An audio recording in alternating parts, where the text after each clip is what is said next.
Dan Ives from Wedbush Securities just made a bold prediction saying the next major tech boom has officially started as the AI revolution continues accelerating after Nvidia's latest earnings report. In this interview, Dan Ives explains why he believes the market is still massively underestimating the long-term impact of AI, quantum computing, and the infrastructure race happening behind the scenes.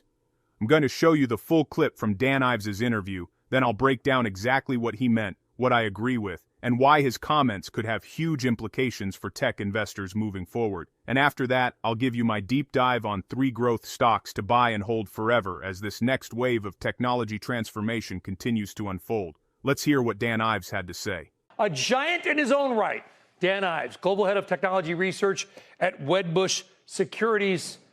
Must get exhausting being right all the time. How do you handle it? Look, I mean, but to your point, I think it's trying to see around corners in this market. Like when you look at like IBM or quantum, I mean, we talked about that coming. Okay, what did you, I'm being nice, but I'm also trying to make a serious point. What did you see with IBM that others may have missed? Yeah. Because we never talk about the quantum story. I think also it's Arvind in terms of the CEO. I think it's my view that he is someone that's way underappreciated by investors in terms of his ability, no different than Nadella and others or Jensen, to see where the technology is heading. The bet on quantum, the bet on AI, I mean, I really view this like a transformation that's happened in our market at IBM. And I think when you look at this news, this is not the end. It's just like Intel, right? Like this is just the start of these turnarounds.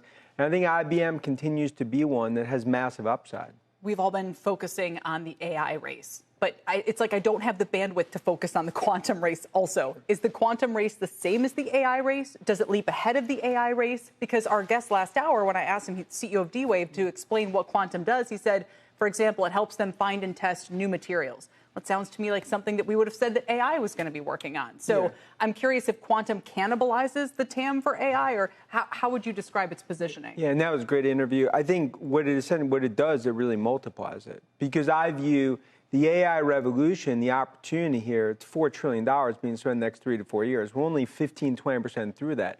Quantum is really what I view as a derivative play on AI. So when you look what's happened here in terms of government... So do we need AI for quantum, or do we need quantum to push forward on AI? I think quantum ultimately will be the next level that's going to push forward on AI. And I think that it speaks to our view, whether it's on power, on infrastructure, on quantum. This arms race happened between U.S. and China. You need to see from the White House, they're going to continue to make stakes. No different than Intel, where they've done raw materials. Quantum was going to be the next step. And I just think where IBM is positioned so well on this front. But to follow up on what Kelly's saying, and we won't get into the energy. If quantum works, the energy demand story changes dramatically. We'll save that for a different day. Where are we in quantum? Is it still a fantasy? Are computers running? What's the Dan Ives view on where we stand? You always like to say what inning we're in. Sure. So if it's inning, we're maybe in the dugout in warm-ups getting ready for the first inning, right? Okay. In other words, like because right now... Game hasn't started. Game hasn't started. If you look at a lot of the projects that's going on in quantum, they haven't really hit scale. If you look at IonQ, D-Wave, Rigetti, what they're doing, phenomenal technologies now, slowly they're going to continue to build that out. But if it works, though, are you convinced this is all going to work? Look, I believe that, like, could there be bumps in the road? Yeah, but I believe over the coming years, like, this is a core technology that, in our opinion, it also plays into the fourth industrial revolution. Because it's not just about Godfather of AI, Jensen. It's about, you have to continue to think about on infrastructure, on software, on quantum, on power, and I think that it's our view. That's how we're going to get in Nasdaq 30,000. It's just going to be these other derivative plays. IonQ up 11%. Some of these names are up 20, 30% today. Not to go on a complete tangent, but Brent, should energy investors be excited by or nervous about energy? Nervous. So because quantum will use, the idea is that, and Dan, correct me if I'm wrong, it will consume less power to do greater computational effects. So the compute, all the horsepower, the energy used to power all the data centers will narrow out because these computers, if they work, will do more with less. Is that a fair statement? It's a fair statement. I've never been interviewed by Kelly Evans before, so I'm a little nervous. It's a fair statement. I'm a little nervous. And with that awesome title combined with just because I match your pants. That's the only reason you like the tie. But the one thing I'd say, but it's our view that, like, right now, power infrastructure, it's essentially going to be really a super cycle that's going on in terms of infrastructure, nat gas power, because AI, because of fuel in the data centers. So quantum's on the other side of that. But for now, it's going to be, I mean, this is really a golden age on the energy infrastructure side that's AI driven. So the people with all this compute and all these data centers and the energy, they don't have to worry about when they see the rise of these quantum players? Because right now it's still like less than 4% of companies have gone down the AI path. Data centers are still getting built relative to where this is all. And I don't mean to belabor the point completely. While you're here, I do want to quickly ask you about Nvidia and what was said last night. Did we clear the bar for the next inning? I guess if you wanted to put it that way. Look, yeah, I think when the godfather of AI speaks, everyone listens. And I think what Jensen's talking about is showing like demand's accelerating. And this doesn't even include China, doesn't even include physical AI. It goes to our view. We've talked about $6 trillion for Nvidia's market cap and maybe ultimately $7 trillion as it's going to play out. It's also bullish for hyperscalers and it's bullish for the rest of the tech trade in terms of where this is all going. And that's why I just think like the bears continue to be in hibernation mode, and this sends them further in with what we heard from Nvidia. At the center of this conversation was IBM, which Dan Ives describes as a sleeping giant that is finally waking up. And that phrase alone tells you a lot about how Wall Street has historically viewed IBM. For years, investors saw IBM as this old legacy technology company that had lost its innovative edge, while companies like Nvidia, Microsoft, and other AI names captured all the excitement and attention. But according to Dan Ives, that perception is starting to change in a major way. What stood out to me immediately is how strongly he emphasized IBM CEO Arvind Krishna. Dan Ives basically argues that the market has been underestimating him for years. He compares him to people like Satya Nadella at Microsoft and Jensen Huang at Nvidia, which is a massive compliment in the tech world. His point is that truly great technology leaders are able to see where the industry is heading years before everybody else catches on. And honestly, I think that is one of the most important things investors should pay attention to when analyzing technology companies. In tech, leadership matters more than almost anything because the industry moves so fast. If management misses the next big shift, even dominant companies can become irrelevant surprisingly quickly. We have seen that happen many times throughout technology history. Dan Ives believes IBM saw the AI and quantum opportunity earlier than many investors realized, and now the market is finally beginning to understand that transformation. He even says this is only the beginning of IBM's turnaround story, which is a bold statement considering how long IBM struggled to regain relevance in the modern tech conversation. Personally, I think there is some truth to what he is saying. IBM may not generate the same hype as Nvidia or Microsoft, but sometimes the market ignores companies for so long that expectations become too low. When that happens, even moderate execution improvements can completely change investor sentiment. And if IBM truly becomes a major player in quantum computing infrastructure, the market could start valuing the company very differently over the next several years. The really fascinating part of this interview begins when the hosts start asking whether quantum computing could actually compete with artificial intelligence, or even replace parts of it. That is where the conversation becomes extremely important because most investors still do not fully understand the relationship between AI and quantum computing. Dan Ives makes it very clear that he does not see quantum as a threat to AI. Instead, he sees it as an amplifier. He calls quantum a derivative play on AI, meaning he believes quantum computing will actually accelerate the AI revolution rather than cannibalize it. That is a huge point. Right now, AI systems require massive computational power. Training large language models, running data centers, and processing enormous amounts of information consumes incredible amounts of energy and hardware resources. Quantum computing could eventually push those capabilities to entirely new levels by solving certain types of calculations exponentially faster than traditional computers. And honestly, I think this is where people's minds start getting blown because we are talking about technologies that could fundamentally reshape industries far beyond just software. The host gives an example from D-Wave's CEO about using quantum systems to discover new materials. Think about what that means.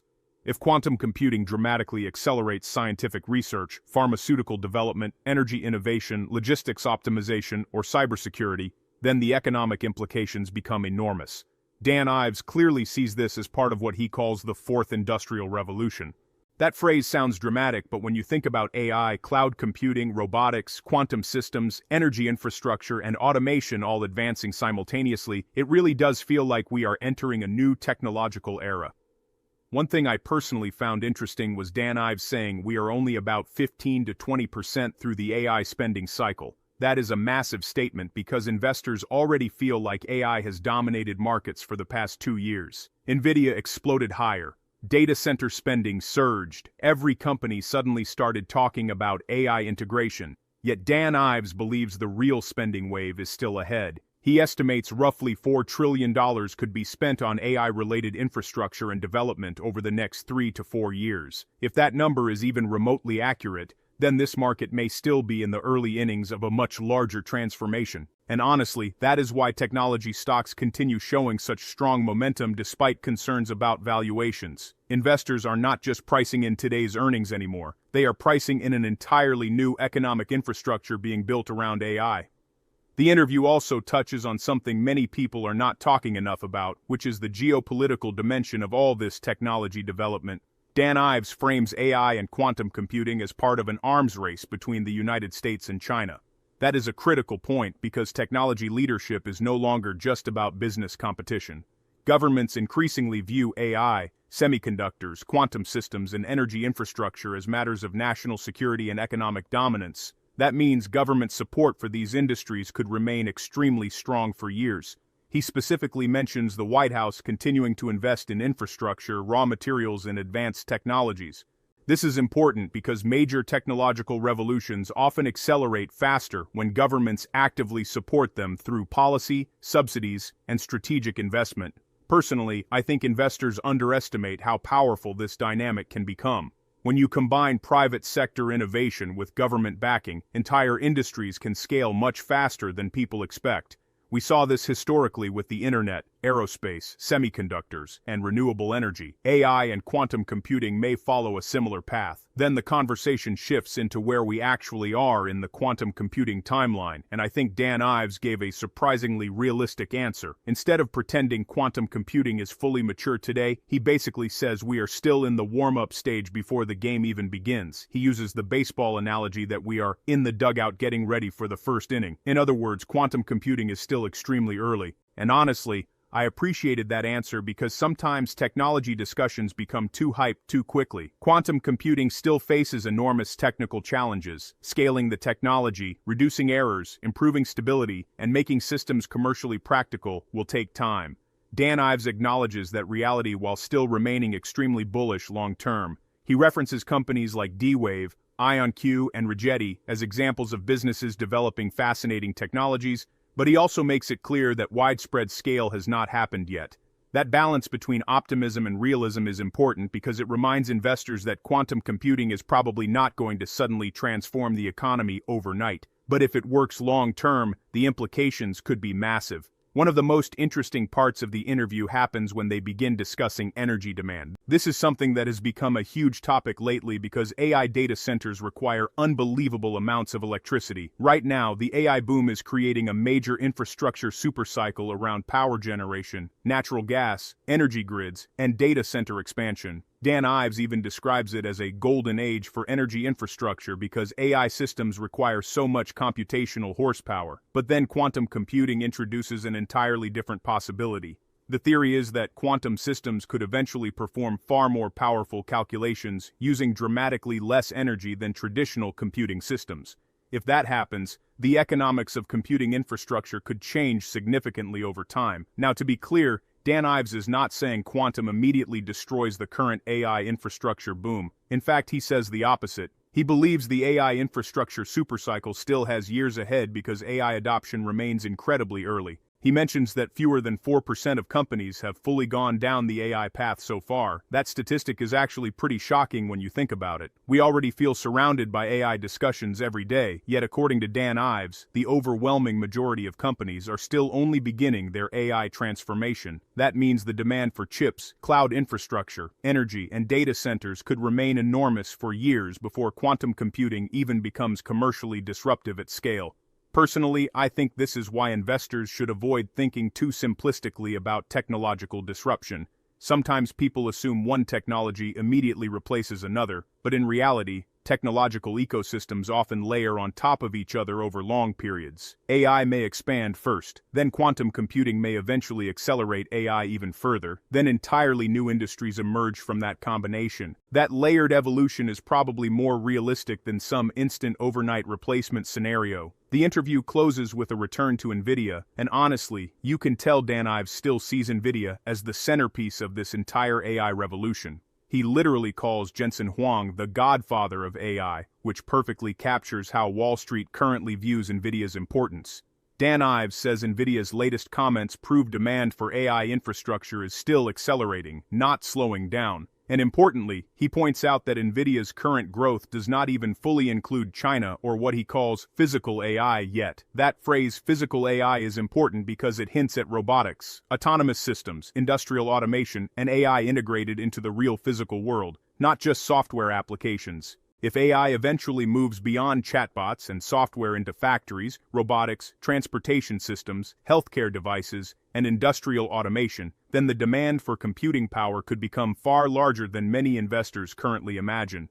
That is why Dan Ives remains so bullish not just on Nvidia, but on the entire hyperscaler ecosystem supporting AI infrastructure. He even reiterates his extremely aggressive long-term Nvidia valuation thesis, talking about a possible $6 to $7 trillion market cap eventually. Now obviously that sounds insane to many people today. But then again, there were also people who thought Apple hitting $3 trillion sounded impossible years ago. Personally, I think investors should not focus too much on the exact number itself. The bigger takeaway is that Dan Ives believes we are still early in a massive technological transformation that could create trillions of dollars in economic value across multiple industries. And honestly, that may be the most important message from this entire interview. This is no longer just about AI chatbots or short-term stock market excitement. What Dan Ives is describing is an entirely new computing era involving AI, quantum systems, cloud infrastructure, energy expansion, robotics, and government-backed technological competition all happening simultaneously. That is why these markets continue behaving the way they do. Investors are trying to price in a future that may look radically different from today's economy. Now, does that mean there will not be volatility? Of course not. There will absolutely be bubbles, corrections, hype cycles, failed companies, and disappointments along the way. Every technological revolution experiences that.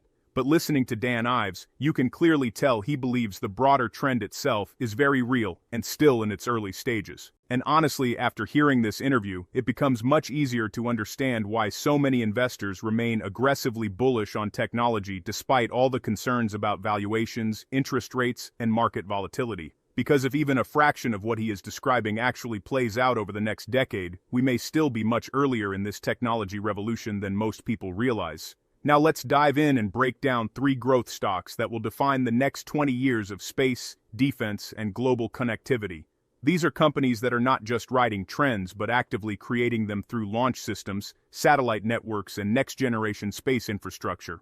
Let's start with the first company, and this one sits right at the center of the modern space economy. Rocket Lab, ticker symbol RKLB. Rocket Lab is not just a rocket company. That is the surface-level story. The real story is that Rocket Lab is building a vertically integrated space infrastructure business at a time when access to orbit is becoming one of the most strategically important capabilities in the global economy. To understand why this matters, you have to zoom out. Over the next decade, the number of satellites in orbit is expected to multiply dramatically. Everything from Earth observation, climate monitoring, military intelligence, internet connectivity, and financial data transmission increasingly depends on space-based infrastructure. And none of that works without reliable, cost-efficient, and frequent access to orbit. That is where Rocket Lab positions itself. The company started by solving a very specific problem, launching small satellites efficiently and more frequently than traditional heavy launch providers. Its Electron rocket became one of the most reliable small launch systems in the world, and that reliability is one of the key reasons customers continue returning. But what makes Rocket Lab more interesting than a simple launch company is that it is moving far beyond launch services.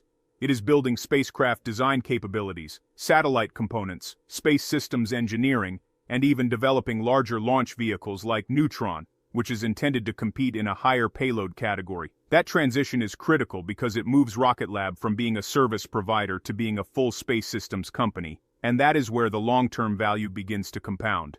In markets like this, vertically integrated companies tend to have an advantage because they control more of the value chain. Instead of just launching other people's satellites, Rocket Lab can design, build, and deploy entire systems. That increases margins, strengthens customer relationships, and expands long-term revenue potential. Another important factor is demand visibility. Rocket Lab operates in an environment where demand is increasingly tied to government contracts, defense programs, and long-term satellite deployment schedules. That creates a different kind of revenue profile than typical consumer or software companies. It is not perfectly smooth, but it is structurally supported by long-term national and commercial needs. And personally, I think this is where a lot of investors underestimate space companies in general. They often focus too much on short-term earnings volatility and not enough on long-term strategic positioning. Space is not a cyclical trend. It is becoming core infrastructure for communication, defense, and data systems. Now let's talk about execution and scale. Rocket Lab has steadily increased launch frequency over time, proving that its systems are reliable and commercially viable. It has also been expanding its manufacturing capabilities, which is important because space businesses are heavily dependent on production efficiency. The more rockets you can build and launch reliably, the more predictable your revenue becomes. Financially, Rocket Lab is still in a growth phase. Revenue has been increasing year over year as both launch services and space systems divisions expand. However, like most early-stage infrastructure companies, it is still investing heavily into expansion, meaning profitability is not the primary focus yet. Instead, the focus is on capturing market share in a rapidly growing industry, and that is where long-term investors need to think differently. The key question is not whether Rocket Lab is maximally profitable today. The real question is whether it is positioning itself to become a dominant infrastructure provider in a market that could be worth hundreds of billions over time. Right now, Rocket Lab is competing in a space industry that is still forming its hierarchy. That means there is still room for multiple winners, especially in different segments like small launch, medium launch, satellite systems, and deep space missions. What excites me personally about Rocket Lab is that it has already proven it can operate with consistency in a highly complex engineering environment. That is not easy. Space companies fail often because execution risk is extremely high. The fact that Rocket Lab has reached consistent launch capability gives it credibility that many early-stage competitors do not have. Now we also have to talk about the competitive landscape. Space is becoming increasingly crowded, but it is also becoming more structured. Governments are investing heavily in space capabilities, and commercial demand is rising quickly. That creates a situation where the industry may expand faster than competition can compress margins. However, risks still exist. Rocket Lab must successfully scale its next-generation rockets. It must continue winning contracts in an environment where larger players are also competing aggressively, and it must manage the capital requirements of building advanced aerospace systems, which are expensive and complex. But despite those risks, the long-term narrative remains extremely compelling, because if Rocket Lab successfully executes its transition from small launch provider to full space systems infrastructure company, it could evolve into one of the key players in the global space economy, and that is why investors are watching it so closely. Before we move to the next company, here is what you need to keep in mind. Rocket Lab represents early-stage infrastructure exposure to the space economy, an industry that could define communication, defense, and data systems for decades to come. If this resonates with you, you're exactly who this channel is for. Please, hit the like button, share the video, and leave your thoughts in the comments. Subscribe to the channel so you don't miss out on the next important financial investing update. Remember to do your own research before you invest in any stock. Now we move to a company that sits at the intersection of space infrastructure and something even more disruptive: global mobile connectivity. If Rocket Lab is about building access to space, the next company is about using space to completely reshape how the world connects. This brings us to AST SpaceMobile, ticker ASTS. AST SpaceMobile is attempting something that sounds almost impossible at first glance. It wants to build the first and only space-based cellular broadband network that connects directly to normal smartphones on Earth without needing special devices, antennas, or hardware. That idea alone is what makes this company so compelling, and also so risky, because if it works at scale, it changes the entire structure of global telecommunications. Right now, mobile connectivity depends heavily on towers, ground infrastructure, and regional network coverage. That system works well in cities, but it breaks down in rural areas, oceans, remote regions, and developing markets where infrastructure is limited or expensive to build. AST SpaceMobile is trying to bypass that entire system by placing large advanced satellites in low Earth orbit that can connect directly to standard mobile phones using existing cellular spectrum partnerships. That means, in theory, someone in a remote village, a desert, or even the middle of the ocean could have direct broadband connectivity without traditional cell towers. That is not an incremental improvement. That is a structural shift in how global communication works. And when you are evaluating long-term investment opportunities, those are the types of changes that matter most. Because incremental improvements tend to get competed away, structural shifts tend to create entirely new markets. Now let's break down how the company is approaching this. AST SpaceMobile is building what it calls a space-based cellular network using large phased array satellites. These satellites are designed to act like floating cell towers in space, capable of communicating directly with unmodified smartphones. That technical detail is extremely important because it removes friction for users. If customers needed special devices, adoption would be much slower. But by allowing standard smartphones to connect, ASTS removes one of the biggest barriers to scaling a new communication network. The company has already demonstrated early successful tests connecting phones through space, which is a key validation point. But it is still very early in terms of full global deployment, and this is where investors need to separate narrative from execution. The narrative is extremely powerful, a global space-based mobile network that eliminates dead zones and expands connectivity across the planet sounds revolutionary. But execution requires massive capital, successful satellite launches, spectrum coordination, regulatory approvals, and partnerships with telecom operators worldwide. That is not simple. But AST SpaceMobile has already secured important partnerships with major telecom operators, which gives it a pathway into existing customer ecosystems instead of trying to replace them entirely. That is a critical strategic advantage, because in telecommunications, distribution is everything. You can build the best technology in the world, but if you do not have access to customers through established networks, scaling becomes extremely difficult. ASTS has avoided that problem by partnering directly with carriers instead of competing against them. Now let's talk about the long-term opportunity. If AST SpaceMobile succeeds, it could unlock connectivity for billions of people who currently have limited or unreliable access to mobile data. That includes rural regions, emerging markets, maritime industries, aviation connectivity, defense communication systems, and disaster response networks. The addressable market is enormous, and personally, I think this is one of those ideas that feels almost obvious in hindsight. Once global connectivity becomes possible from space using standard smartphones, it becomes hard to imagine a world where that capability does not exist. But again, we have to balance excitement with reality. This is still a capital-intensive and technically complex business. Satellite deployment is expensive. Launch schedules can be delayed. Technology risks remain high.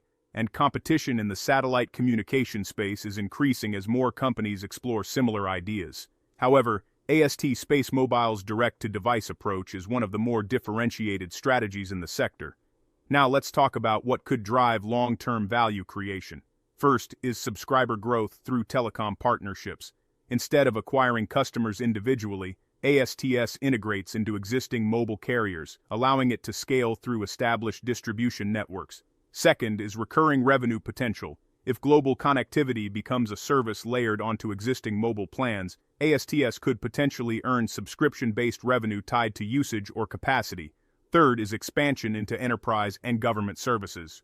Remote connectivity for defense, emergency response, logistics, and maritime operations represents a high-value segment with strong demand. But there is also a major challenge investors should keep in mind. This company must execute flawlessly on technology deployment and satellite scaling in a highly competitive and regulated industry. Any delays or failures in satellite launches could significantly impact investor sentiment, and that is why AST SpaceMobile is best understood as a high-risk, high-reward infrastructure bet on the future of global connectivity. Now before we move on, I want to bring in something important.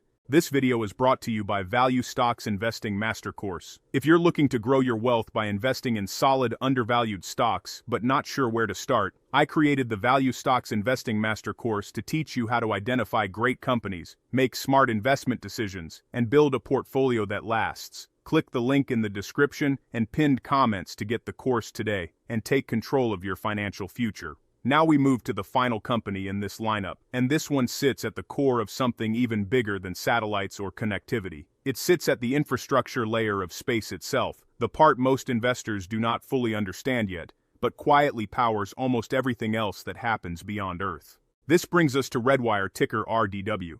Redwire is not a consumer-facing story. It is not even a traditional growth story in the way most investors think about tech companies. Instead, it is a pure space infrastructure play, focused on building the critical systems, components, and technologies needed to support long-duration operations in orbit and beyond. And this is where things start to get interesting, because when most people think about space companies, they think about rockets or satellites. But the reality is that space is becoming an ecosystem, and like any ecosystem, it needs infrastructure beneath the surface to function properly. Redwire operates in that layer. The company develops space components, robotics systems, sensors, advanced manufacturing technologies, and mission-critical subsystems that are used in satellites, spacecraft, and orbital missions. In simple terms, if Rocket Lab is about getting to space, and ASTS SpaceMobile is about connecting people from space, then Redwire is about building the tools that make everything in space actually work. That positioning matters a lot more than it sounds.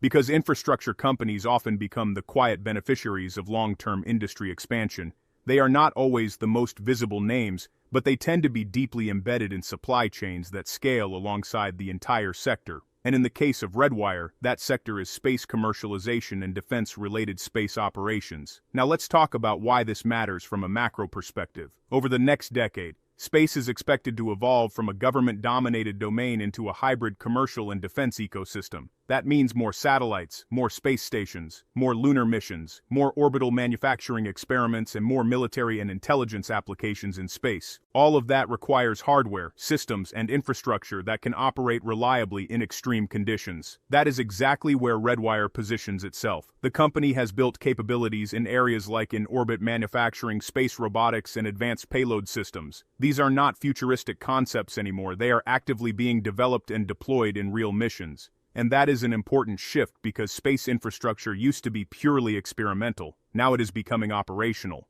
One of the most important things to understand about Redwire is that it benefits from a multi-layer demand structure. First, there is government demand, particularly from agencies focused on space exploration, defense, and scientific missions. Second, there is commercial demand from satellite companies, space logistics providers, and private space missions. Third, there is emerging demand for next-generation space applications like orbital manufacturing, where materials can be produced in microgravity environments with properties that are difficult or impossible to replicate on Earth. Each of these layers expands the total addressable market over time, and that is what makes infrastructure companies like Redwire so interesting from a long-term perspective. Now, financially, Redwire is still in a scaling phase. Revenue is growing, but profitability remains inconsistent as the company continues investing in research, acquisitions, and capability expansion. That is not unusual for early-stage infrastructure companies operating in frontier industries. The focus is less about near-term earnings and more about positioning for long-term contracts and technological relevance. However, this also introduces risk, because companies like Redwire depend heavily on government contracts, industry funding cycles, and long-term program adoption. Any slowdown in funding or delays in space programs can impact revenue visibility. There is also competition from larger defense contractors and emerging private space companies, all of which are trying to capture a piece of the expanding space economy. So the investment case here is not about stability, it is about optionality. If space commercialization accelerates over the next decade the way many experts expect, then companies like Redwire could become essential suppliers in a rapidly expanding ecosystem, and that is the key idea investors need to understand. Redwire is not betting on one product or one mission. It is positioning itself as a foundational layer of space infrastructure. Personally, I find this category fascinating because infrastructure businesses often get overlooked early in technological cycles. Everyone focuses on the rockets, the satellites, or the flashy consumer applications. But over time, the companies that provide critical systems and support often become deeply integrated and difficult to replace. That is exactly the kind of positioning Redwire is trying to build.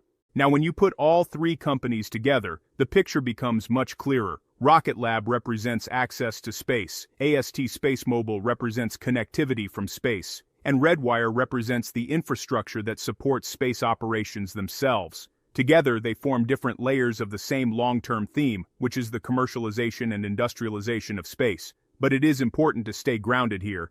These are not low-risk investments. These are high-volatility, early-stage, capital-intensive businesses operating in industries that are still developing. There will be delays, there will be setbacks, there will be periods where sentiment shifts quickly. But that is also what creates opportunity, because the biggest long-term winners in emerging industries are often the companies that survive early uncertainty and continue building while others fall away. And that is why investors are paying attention to this space right now. We are still early in the development of space infrastructure, space communication networks, and orbital technology systems, but the trajectory is becoming clearer every year. Before we wrap up, I want to leave you with this question. If space becomes the next major industrial platform for the global economy, which of these three layers do you think will create the strongest long-term investment returns? Launch infrastructure, global connectivity, or space systems engineering? Let me know your thoughts in the comments, because I think this is one of the most important technology debates happening right now. If you want exclusive stock tips, in-depth analysis, real-time trade alerts, and free investing guides, join the Stocks Galore Patreon today and take your investing game to the next level. Our members get full in-depth analysis on most of the stocks mentioned here. Head over to patreon.com/stocksgalore and become part of our growing community of smart investors. Link is in the description. Do not forget to like the video, share your thoughts in the comments, and subscribe so you do not miss the next important investing update. Thanks for watching, and I will see you in the next one.